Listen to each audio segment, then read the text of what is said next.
buenos días a todos ustedes allá en México. Good afternoon here in Russia.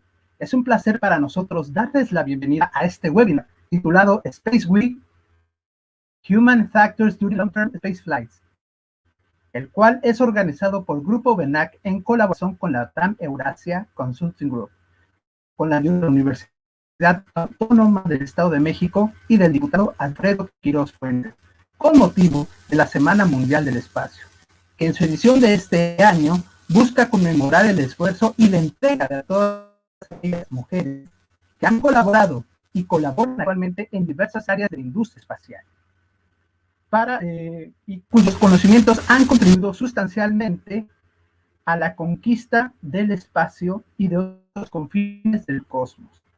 La Semana Mundial del Espacio es una iniciativa aprobada por la Asamblea General de las Naciones Unidas en el año de 1999 para celebrar a nivel internacional las contribuciones de la ciencia y la tecnología en beneficio de la humanidad.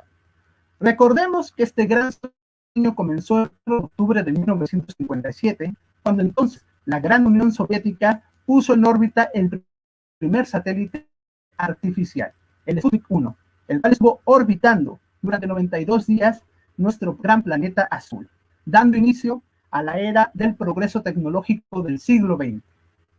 Este gran logro es un claro ejemplo de que mujeres y hombres podemos trabajar conjuntamente por una meta común. El día de hoy estamos muy contentos de contar con ponentes de talla mundial, cuyos conocimientos y experiencias serán compartidas con nuestro público espectador. Nuestra primera ponente es una gran científica proveniente de Rusia, que ha tenido la oportunidad de participar en misiones análogas internacionales dentro y fuera de su país de origen. Muchas gracias, Anastasia Stepanova, por estar con nosotros el día de hoy. Thank you very much to stay here with us.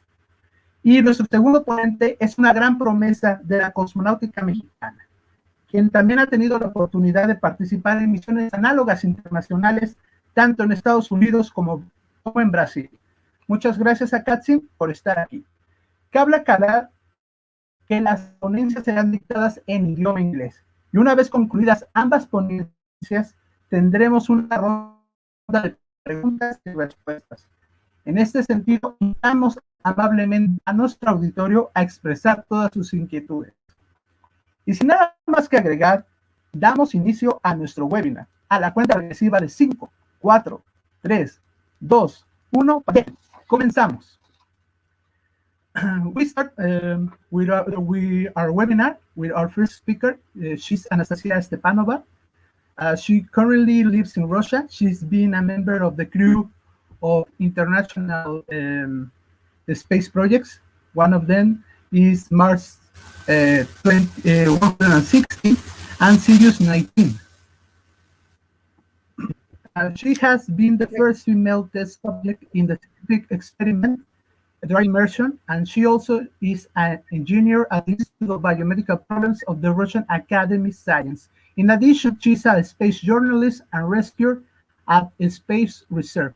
Anastasia, please, the microphone is yours. Hello, and I'm sorry I couldn't give a talk in Spanish, but maybe next time I will fix this. I'm very happy to be with you today, and I hope that many of you will see that everything is possible and that humans are very strong, and so they can actually do many amazing things in order to explore space. Our organization, Institute of Biomedical Problems, was created in 60s by Korolev. Korolev is the founder of Russian cosmonautics. And back then already it was obvious that we need to study human physiology and psychology in extreme environment, which is space. And first very extreme and difficult experiment was in 1967, year in the Starship, where 3 crew members were locked in a quite limited space. It's 12 square meters only, and they spent there 1 year. This simulated long space flight to other planets, and they've been drinking recycled water. And they've been also testing life support systems and how human psychology works in such extreme confined environment. And interesting that experiment was successful, although there were several health problems and mental also problems. For example, during this experiment, one of the crew members, he had a birth of his daughter, and it's a very important event, and he was, stuck in this spaceship. Then there were several conflicts, but they were not very very strong. So still, the crew continued to work and find the balance. And it was really interesting to read diary of one of the crew members. He said that it was after several months so irritating when somebody talked a lot. So they were really appreciating the silence of each other. And good story from this came out also. All this science stuff that was outside of this facility, they were looking after the crew, of course, and one of them was a girl. So the crew member fall in love with her voice, and he was secretly writing her love letters. And when he came out finally after 1 year, they got married. So that's the love story, even in such extreme conditions. After that, in Institute of Biomedical Problems, we had another experiment, which is actually still record-breaking in duration, MAARS 500. So here, 6 crew members, they spent 520 days in isolation in the simulation of space station, which is flying to Mars. And by the legend, they fly to Mars, and then they spend few days on Mars only, and then they fly back. And here it's also interesting because 520 days is quite a lot, and how mentally crew members could take it. Of course, all of them, they lost weight. And interesting and funny fact that, for example, Chinese crew member, he didn't speak Russian and he didn't speak English. And somehow he spent there 520 days, and they found the way how to communicate. And this is also interesting phenomena. Apart from that, of course, maybe there were like minor conflicts or misunderstanding because we are all humans, but nevertheless, still crew stayed together, and the experiment was successful. And this station, you can see it here, we still use it for next generation experiments. And this experiment is a serious scientific international research in unique terrestrial station. NASA contacted us and offered to do this international experiment, which simulates flying to moon, staying there, and flying to the orbit of the moon, orbiting it for several months, and then going back to Earth. Because they prepare for moon exploration and then, of course, Mars. And why NASA decided to do it here in Moscow? Because it's strange, right? It's because we have a quite unique station. You can see the 3D model here. This station is fully hermetic with its own atmosphere, air pressure, temperature, and really complicated life support systems that are all controlled outside of the station by a crew of engineers. And it consists of several modules. Each module named after the volume of the module. For example, you can see here this lower module. It's 250 cubic meters, where we have storage, greenhouse, and here a training with all the like treadmills and etc. and shower. Then we have 150 cubic meters. Here are crew quarters, dining room, and living room. And this one is 100 cubic meters. It's a medical module. And the smallest one is 50 cubic meters. This module simulates cargo ship, or it simulates the landing ship. So for example, while we are flying, while we have this legend that we are flying around moon, this module is closed together with this simulation of the surface. And the mission support tells us that the cargo ship docked. Then we open it, take all the cargo that we can, and then we close the hatch.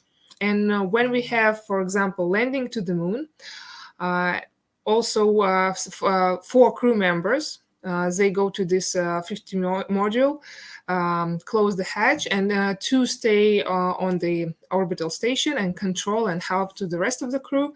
And 4 crew members spend 1 week in this small module, and then they simulate the EVA, actually going to the surface of the moon. And then they're flying back to orbital station and continue to do other research. That's the legend for Sirius. Here you can see how it looks inside, and maybe you will ask why it's all made of wood inside. Of course, we're not going to bring wood to space, but it's a really interesting research what kind of materials we can bring into space and build actually habitats, because here we use wood of the ecology, since it's a totally hermetic object and station.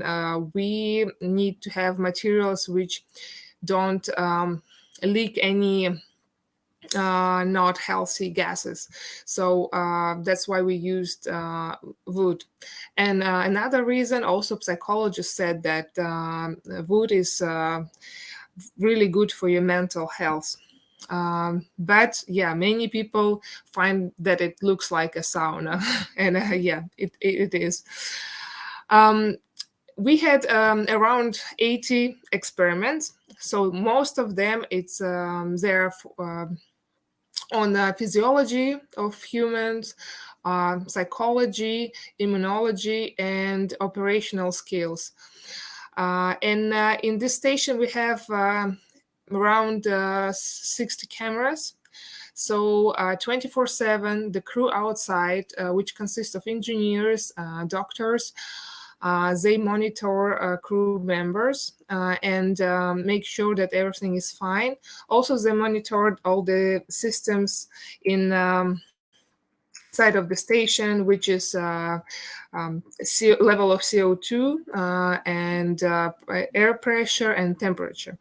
And whenever we felt that it's too hot or that we have a headache, of course, we reported it to mission support, and they were looking what's going on with the system. I was part of Series 19, where we spent 4 months in isolation. And actually, in 1 month, here we start Series 21. It will be 8 months isolation with a new crew, but the same experiments. And in this way, we gather more statistics. And also, it will be international crew and with gender diversity. And then we plan to have 1 year series, and after that, another 1 year mission. So Maybe some of you would like to apply and stay in isolation for 1 year. Who knows? We'll be happy to also consider your candidacy. And apart from that, we have also another experiment which simulate another extreme factor of space. It is microgravity. So how microgravity actually affects human body. We can't test it in space because it's quite expensive to send different equipment and of course people, you know, it's really, really expensive and only rare people can get to space. And then we had this idea to create several factors, negative factors of microgravity here on Earth. And how to do that? Actually, the model of bath was created in 70s. Before it was not dry immersion, but wet immersion. So the test subjects, they were inside of the bath, touching actually water for several days, which is not good, and it caused problems with your skin. And then they decided to do the dry immersion. So you can see here there is a bath filled with warm water and then covered with waterproof foil. And then the test subject lays in this bath, and you have to be really covered with the water and stay there for several days. The bath controls the temperature, so if you feel hot or cold, it can be adjusted. And in this environment, your body's very rapidly starts to change, to adapt to this new environment. For example, on second day, when I was in this bath, I already lost 2 liters of liquid from my body because it wants to get rid of extra pressure. And so it starts to lose a lot of liquid. And my spine got it straightened up in 1.5 centimeters, and also the blood system, the heart system, also started to change, and it was actually affecting it a lot. So we had first dry immersion experiment with all females test subject only last year. And can you imagine, this experiment was going on since 70s. So for so many years, only male test subjects were participating. And we also have women who flies to space. And so we need to also study the women organism and how we can countermeasure negative effects of microgravity. And in this case, we had this new experiment with females. And we had only 3 days in this bath. Usually male test subjects, they have 5, 7 days or 21. And 3 days are very interesting period, because in these 3 days your body just starting to adapt to new environment of this bath, and it's really not the easy period, so you don't feel so well. But after 3 days you feel much better and you can relax. In our case, after 3 days, they took us out, so we had to adapt again to Earth's gravity, and it was also interesting how you feel. We had around 20 experiments, and of course, to study the muscle atrophy, because that's what happens firstly when you're in microgravity, and also heart and vessel problems. And overall, we had 6 test subjects, and it went great. So we're hoping that we can continue with those experiments with female test subjects, and we can have a longer period of days. Actually, ESA announced that they will have, they also have this dry immersion bath, and they also starting the experiments with females. I think it will be in November. As you can see, we have different experiments on humans. And apart from that, recently we also started experiment with magnetic field. As you can, maybe you know that on Mars, we have quite low, quite weak magnetic field. And this actually affects also any living creatures. And in Institute of Biomedical Problems, we created a special kind of metallic cage, which makes the magnetic field in 1,000 times less than Earth one. And test subject, they stay there for 8 hours. Then next days they come and stay again 8 hours. So far after this experiment, we didn't see any difference. But of course, you need to stay longer and non-stop. So in this case, we can see how this can affect. The research which was made on mice tells that low magnetic field or actually affects your cognitive functions, and this will be quite important. Just imagine we will send people to Mars, and then after a year they will lose their mind. So we don't want that. Yes, I think time is already a lot. At the end, I wanted to say that to a little bit maybe inspire. I know that many of you dream of space, and it seems so far, so complicated. But never give up, continue to dream, and I think soon space will be much more closer and affordable for many of us usual people. Thank you.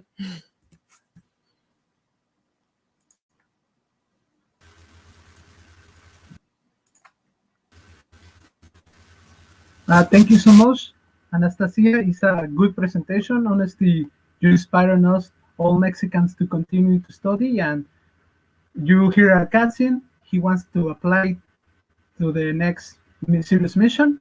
And thanks a lot for your presentation. Thank you. And Thank you. questions now or later? I think later, because we have the second speaker is Acatzin. If you have a time, the questions is we have a round of question and answer. Okay. Yeah, I can wait. Thanks a lot. Our second speaker is Acatzin. He's a young man from Mexico. He who is currently studying biomedical engineering at the Autonomous University of the States of Mexico. Is a member of the Aerospace Medicine Division of Cosmoblastos Afirman, a member of the crew of the International Space Project.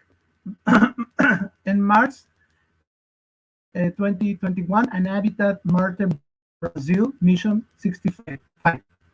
He's a collaborator in a space instrumentation laboratory of the Institute of Nuclear Science of the Autonomous University of Mexico. Acatzin.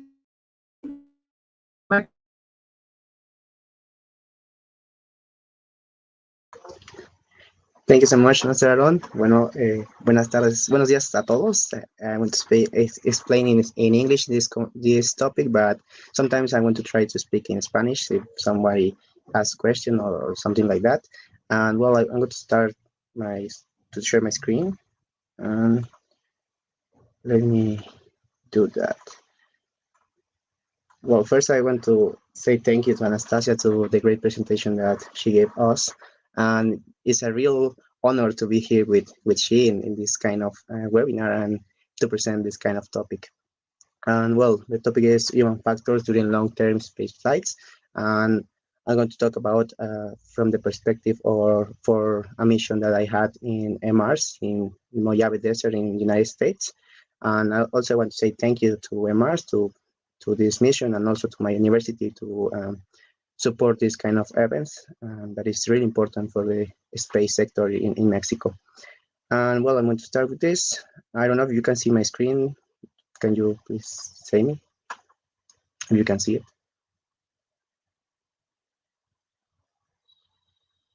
You can see it, Master Aaron? my screen?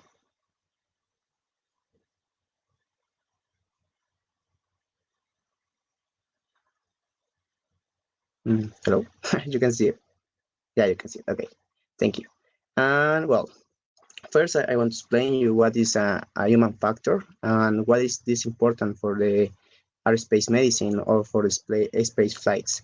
And with that, we have to understand first the concept that is it's about understand all the interactions among humans and other elements of a system. And this is important because we have to be enabled to develop a system to perform considering all the roles that the human has in this system. And all the interactions that may experience are really important because we have to think about hardware, we have to think about software, and also about the environment and even the interaction with other humans. Because in space, almost all the cases are we made crews that is important for the successful of the mission. So we are going to interact with other humans. So this is also really important to understand this kind of concepts. So with that said, I want to explain you that it's really important to consider 5 aspects of this kind of human factors, because if we cannot understand the humans has limitations, that has capabilities, that has characteristics, and also has behaviors, and also the response for some situation or the response for some actions, we can development as a system that can minimize all the risk and optimize the performance. So if we can understand these 5 situations, we can develop a system that can minimize all the risks for the space exploration. And this is really important to prevent a lot of situations in the space. So if we think about space, we have to of the universe, also about the extreme temperatures, and also about the noise that sometimes is produced by the life support systems, but also we have to think about radiation and how we can stay in space with all these conditions that are dangerous for the human is about the life support systems. With this kind of support systems, we can stay there in the space. And life support system is also space suites, is also radiation shields, but also are pressured cabins, because well, these aspects are really important to stay in space. And if we think about human factors, we have to design process to ensure that the system operation, physiological and behavioral factors are considered in this kind of system about the human health and about the well-being protected. So this is really important for space to ensure that the astronauts can be there. And with that said, I want to talk about a little bit physiological changes that we have when we are in microgravity. Anastasia said a lot about this, but I want to explain you like an easier way. And I want to start with control of moments, that because in space, when we are there, we are going to have problems with control our moments. Like we are going to feel like when we was child, when we hit everything, is similar. And about the balance, we are going to have problems with the balance and also with the spine. It's some research has documented that we can have an elongation of like 6 centimeters or 9 centimeters when we are in space. And if we think about bones, we are going to have loss of mass in space, and also we are going to lose a lot of minerals of the bones, and we are going to have the scaling. We are going to lose calcium for the bones. And also, if we think about cardiovascular functions, we are going to have a low performance in that, and the hair is going to change their figure. It's going to be more like a circle, and this is a really problem for the cardiovascular function in the astronauts. And if we think about muscles, like Anastasia said, we're going to lose a muscle mass, and it will be a problem because we're going to have weak astronauts.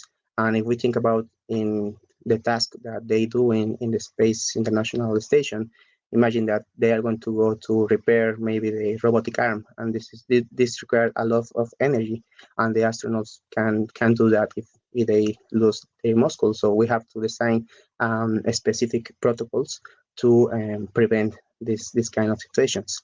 And another thing that is really important is the sleep, because we are going to have alteration in the circadian cycles, because in the space we saw like, I don't know, 15 times when the sun comes, and the night we also we also see 15 times these changes. So the sleep and wakefulness cycle is going to be is going to have an alteration. And also with this is a real problem, because in the future, well, not in the future, but in some stage of the mission, we are going to have fatigue and psychological problems in the astronauts, and this is really dangerous for the mission. And also another aspect that we are going to have is that the astronauts is going to feeling dizzy and confused, and the senses are going to decrease. If we think about taste, maybe the food is going to taste like the same thing. Maybe tacos is going to taste like every time tacos, and this is a really problem. And also the smell and the hearing and the view is going to be modified, and it's going to have an alteration. And this is really important for the mission. So we have to prevent and design protocols that can improve the health of the astronauts in space. So this is more about physiological changes, but we have another kind of problems that is more about the human performance considerations, and one of that is fatigue. And this kind of consideration is common also in aviation and in space environments, because these kind of sectors are working like 24 hours situation, and all the time can be a problem. So they have to pay attention in everything. And in space, the astronaut sleep is restricted like 5 to 6.5 hours per day, and they have a lot of sleep disturbance. They, like I said, they have noise. They have to take they have to take care of everything, and everything can fail all the day. So they have to pay attention in everything. So with that said, the fatigue and the sleepiness and the performance decrement, including increased reaction times, memory difficulties, cognitive slowing, and attentional lapses, result from the acute or chronic sleep loss and circadian displacement of sleep-wake schedules. Like I said, the circadian cycles is going to be modified, and they are going to have a lot of alterations, and this is really dangerous for the psychological for the mental health of the astronauts. So we have to pay attention in this kind of situations. Another consideration that we have is the human error, because all the errors occur on almost all the flights, but almost all the time we can prevent with some systems that can prevent this kind of situation. So that's why we don't see a lot of accidents during a space mission, but the errors always happen. So we have to be prepared for that. And if we think about from the system's perspective, the best way to reduce vulnerability to errors and accidents is to design an overall operating system for the resilience to equipment failures, for unexpected events, for horizontally and the human error. So if we make systems that can be prepared for all the errors that the humans can do, because sometimes the crew is not full prepared, or they are going to do something that is not relationship with her or his work, that maybe they didn't do any time before the mission, and they have to do in the space. So we have to be prepared for that, and the systems can the systems have to facilitate all the situations in the space. So we have to design all kind of systems to prevent all kind of errors. So with that said, I only want to add another about anthropometrics, that is really important for the space sector, because, well, if you didn't know about this, anthropometrics is the measurement of the human body and all the characteristics that the body has. And if you think about, for example, the flight suits or the space suits or the helmets or the oxygen mask, the anthropometics is really important to design this kind of technologies or devices that is going to be implemented in the space. So this kind of, for example, the helmets have to fit for the body of the astronaut, and also the space suit. If we design a good system, thinking in maybe in the space suite, we are going to prevent a lot of accidents that can happen in the space, like despressurization, and also maybe if we have something that broke the space suite, we have to fix that, and we have to be prepared for that. And with that said, we have to define the user population. Maybe if it's for astronaut, we have to think in all the situations that the astronaut is going to maybe can expect in space. And also we have to set in functional requirements for the operator. Maybe the astronaut require oxygen, so we have to add the oxygen for space. And we also have to test it before they go to space, maybe. So we have to be prevent of all of these situations. And with that said, I want to talk about my experience that I had on MMAARS in the United States. And well, this is some pictures of the crew. And well, this is me, that we were in the desert, and we were testing the rover, and also we have drones and a lot of technologies that can be useful for space. And well, we do a lot of GEVAS, that is geological extravehicular activities, and also we did MEVAS, that is medical extravehicular activities. And an important thing that I want to say about this is that in this kind of environments, we have to work as a team. We have to change that thinking about only like an individual, like only me, and we have to change to think about like a team, like we are, not like I am. You have to think like we are. And this is really important to resolve a lot of situations that can happen in this stressful and hostile environments. Like we did that in the desert, but it's so similar like Mars. So we are going to have situations that is going to be similar, and we can simulate that in the desert, because the desert has extreme temperatures, they have a lot of wind, and they have hostile conditions because we don't have anything there. So that's similar that what we are going to have on Mars. When the first civilization of humans go to Mars, they are not going to have anything. So that's why they are really important. And well, he's the crew. We were an international crew, and also a multidisciplinary crew, because space has a space for everybody, and we have to everyone has knowledge that can be applied for the space. So we were here developing some art activities, because the art is really important for the mental health during a mission. So we did that. And well, this is we have here another picture about the role flexibility, because well, in my case, I was the biomedical engineer and the biomedical officer, but in some cases I have to do some activities that it wasn't related with my career. Like sometimes I had to help with the greenhouse, that is the place where we have plants and vegetables and stuff like that, and I have to participate there. And also about mechatronics, sometimes I have to participate in mechatronics, and also in 3D printing. So there are things that is not full relationship with my career, but I put this image because the crew has like a specific roles before the mission, and also during the mission. But at the end of the mission or during the mission, we are going to change like this. Before the mission, we are like, somebody do something that is only relationship with his career or her career. But during the mission, everybody is together, and they have to fix everything that happens during the mission. So we have to be prepared to change our roles, and also to resolve situations that can happen in the space. So we have to be concerned about the flexibility of all of the roles, and also for the task that we are going to do in space. And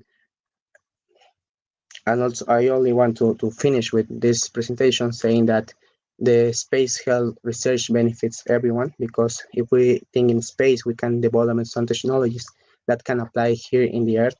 Maybe the research on radiation can help in the here in the Earth with the cancer and stuff like that, and we can use that here in the Earth. But also we can think about technologies that we have here in the Earth, and we can apply it in the space.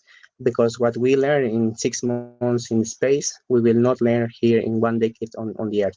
And this is a phrase that I listened from Tim Peake, that is an astronaut for the space Europe Space Agency, and this, I think this is important, and this is a reason why the community of Latin and of Mexico and all the sites on the world have to relationship with the space, because if we work together for space, we're going to have benefits here in the Earth too. And because I want to say that the space has a space for everyone, because sometimes we think that because we don't have rockets, we can stay in space, but also we have a lot of opportunities, like space medicine, or liar in space, or maybe psychological in space, or maybe, I don't know, art in space, or art on space. This is a really cool concept for the space. And well, I think that's all for me. Here's my social contact. If you have some question, or if I can help you with something, I will help you. And I think that's all for me, Master Aaron. Thank you very much, Acatzin. A good presentation. And honestly, I'm so surprised with you, because you are a good student, and I hope that all the students in Mexico be with you. We like you. So sorry. Thank you so much. Thanks a lot. Now we're starting the round of questions and answers. And I look, we have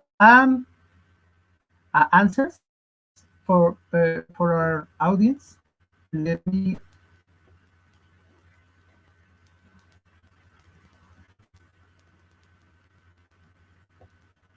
Okay.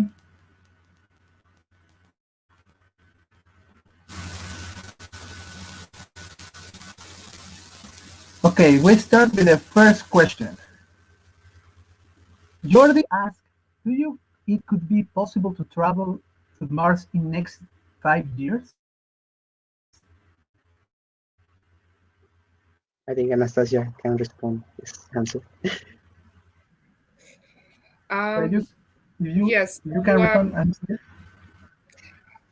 I think it's possible, of course, especially considering that back in Soviet times, Korolev actually was building a spaceship to travel to Mars, and he had a serious plan on that. And if he didn't suddenly die after surgery, who knows, maybe with his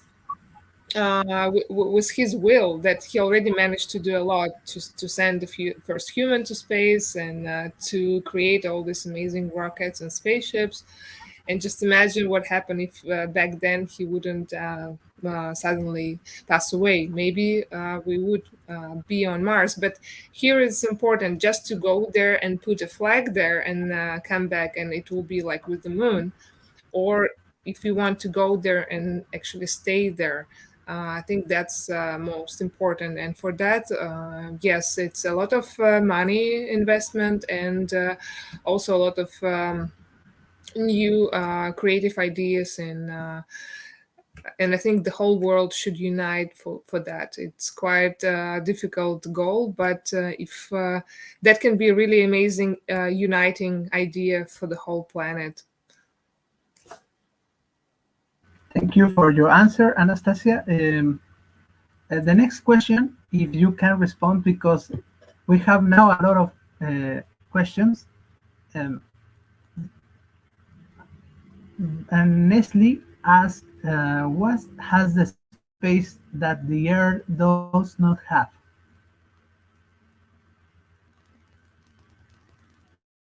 Maybe my partner can answer that, so we will switch. Okay. Okay. No. I think Anastasia said that I can answer the question after. Que Okay, si puedo answer, yo. answer. Okay. Well, we have a lot of conditions that here in Earth we don't have, and the first is the microgravity, and this is really dangerous for the humans, and this is a situation that we have to make a lot of research to ensure the health of the astronauts and the humanity in space, and also the radiation is a big problem because we have to design some shields that can help for being there because well, we will die with this kind of situation. And also that another thing that is dangerous for the humans is the pressure. The pressure, if we be there in space with no space suit, we are going to explode. Literally, we are going to explode, and this is a really problem for the humanity. And I think these three conditions is some things that we don't have here in the earth, and we don't have to take care about that. We can go to walk with no problems, but in the space, this is not be possible. It can be possible with if we don't have a space suite or some life support systems. That's why it's really important to develop this kind of technologies. Thank you for your answer, Acatzin. We have other question.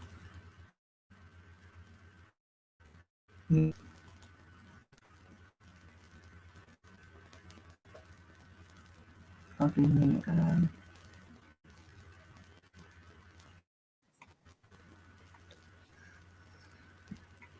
you can see the question. The question is a little utopic, but do you think that the Earth, our planet, will be in the same situation as Mars in a large future? Maybe. Anastasia, you can answer, please. So here we can compare these with what we had several centuries ago when people went to start new life at North America and to build a better new world. Well, it is different, and it has many positive aspects that old world didn't have. So I am hoping that it will be the same with Mars. Yeah, I think first decades people will go there who really dream of space, who want to do something really important in science and engineering, and bring something more to this world than just to be a consumer. And I think this new society will be would want to have the best of the old world and something new of a Mars world. But of course, we are all humans, and it can be repeated, all our sins and all our negative moments. But still, I think that space brings the best in us. So I hope that it will be also the case. Yeah, thank you very much, Anastasia. Acatzin, you can answer this question. Yeah, this one. I think this is in No, Spanish. Yeah, I can answer. okay, in Spanish. Okay, do Yeah. it. Sorry. Okay. Well, the question is how I think that the universities, well, my university can help with um, this kind of with the space sector. Thinking about biomedical problems and biomedical engineer. Well, I would respond to answer this in Spanish. And bueno, creo que la posibilidad de que las universidades, particularmente la mía, pueda apoyar al sector espacial y se involucre en actividades del sector espacial, abren muchas puertas y nos dan una perspectiva diferente de lo que queremos. Como jóvenes y como estudiantes de la Universidad Autónoma del Estado de México, tenemos las capacidades, tenemos el talento, tenemos también los medios para participar en este tipo de actividades. Y el hecho que podamos competir a nivel internacional, pues, y que lo estemos haciendo, deja muy buena pues idea de lo que nosotros estamos desarrollando acá en México, y también pues tenemos el reconocimiento, ¿no? Entonces, que nosotros podamos empezar a desarrollar tecnología que sirva y que permita el desarrollo de vida en el espacio, o incluso traspolar la tecnología que ya tenemos, pues nos posiciona muy, muy bien en el sector espacial, y obviamente pues nos abre muchísimas puertas, y pues podemos lograr grandes cosas. I think that's my answer for this question. You can continue with other questions. Thank you, Acatzin. I will have other question for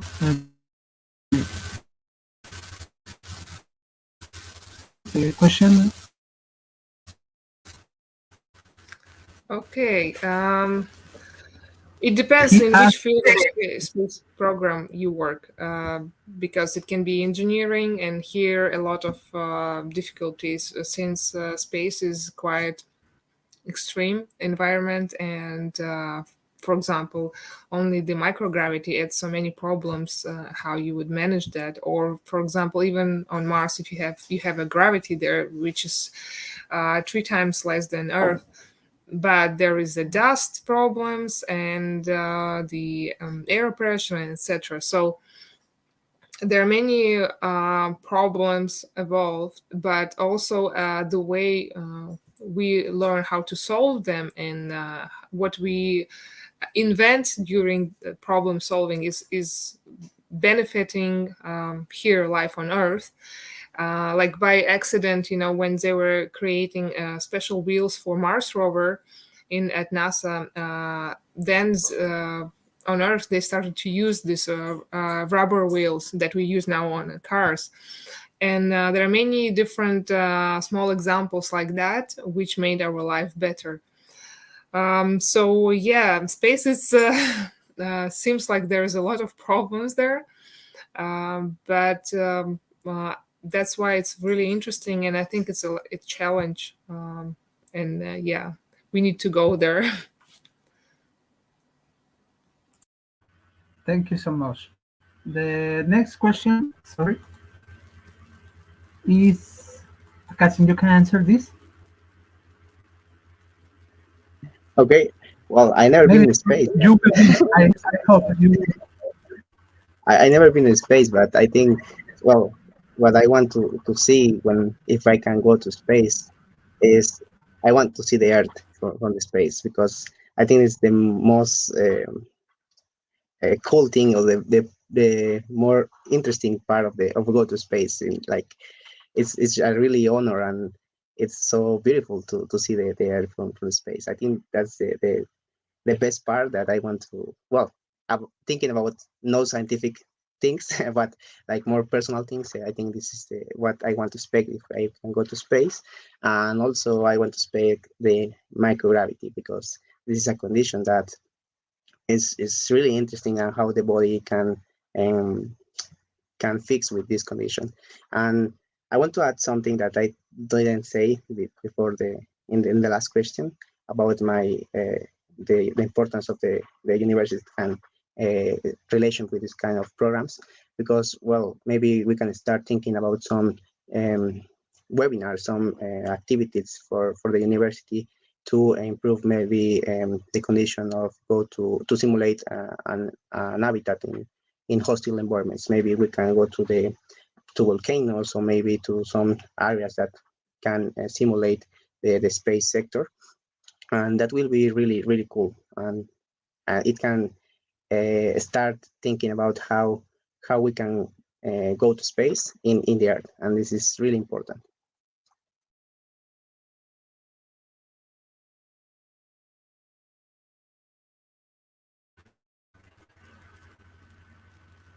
Thank you so much. And the last question, because we have now the last question, is this. You can answer, Anastasia, please.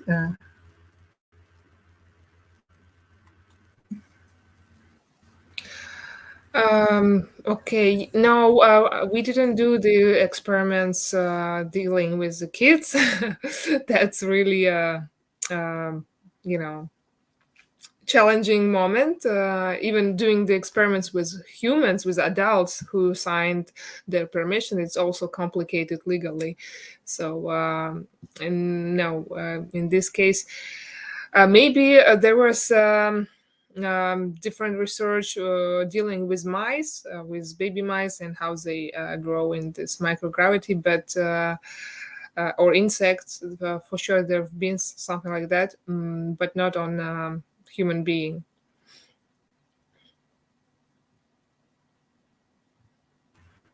Okay, thanks. That's the last question, and I want to say thank you for both the speakers for your interesting presentation. Now we concluding this webinar, and Acatzin want to say something because we have a surprise for our principal speaker. Yeah. I want to share my screen. Okay.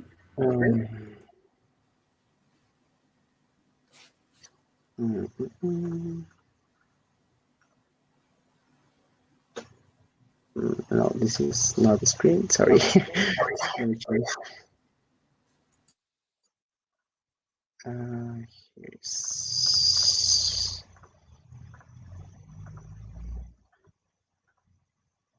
I think you can see now. You can see the screen now? Yeah, we can see it. Mm-hmm. Very well. This is achievement for the webinar that we had. Grupo Benac and Latam Russia Consulting Group of Russia has want to say thank you to Anastasia Stepanova for her participate on as a speaker in the event of human factors during long-term space flight on the 2nd October 2021, and we want to recognize her commitment to the scientific and technological development of the youth of the planet Earth, and we want to say thank you for being here, Anastasia, and we are going to send you a present from Mexico. Well, that is going to arrive by mail. We think that maybe can arrive for the next month. It's a Mexican gift, and we are going to send you by Master Aaron. He's going to give you, and we are really grateful for your participation, and we want to say thank you for being here. Oh, thank you so much. It's so sweet. Really melted my heart. And hopefully one day I can visit Mexico. And yeah, always wanted. So, and hopefully we will meet in space. Maybe in 10, 20 years, there will be plenty of different stations on Mars and Moon. And we could just go there as, to a business trip. So. Yeah, it will be an honor to be there, and for my personal situation, I want to say thank you for sharing with me this moment. I learned a lot of your work, and you are an inspiration people for me and for Mexico students and Latin American students. And well, I only want to say thank you. Gracias.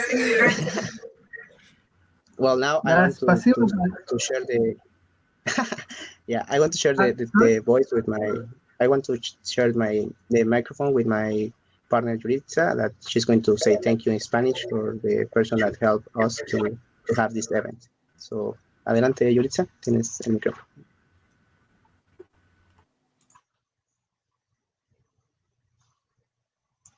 Creo que tuvo problemas.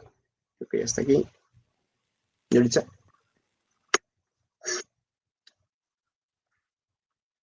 She's going to say thank you in Spanish. Here. Damos gracias a la Casa de Estudios del Estado de México, Eurasia, conferencias, al diputado Alfredo Quiroz por todo su apoyo, y a la Alianza Global de Jóvenes Políticos Estado de México, y a Somos el Cambio por todos los que nos vieron. Muchas gracias a todas las personas que nos apoyaron. Acatzin, creo que... Muchísimas gracias. Muchas gracias. Perdón. I think she's had problems with her microphone. Well, creo que, bueno, agradecemos nuevamente a nuestra máxima casa de estudios, la Universidad Autónoma del Estado de México, por todo el apoyo, a Grupo Benac, a la TAM Eurasia Consulting Group, también al diputado Quiroz, y también a Somos el Cambio y a la Alianza de Jóvenes Políticos de Estado de México.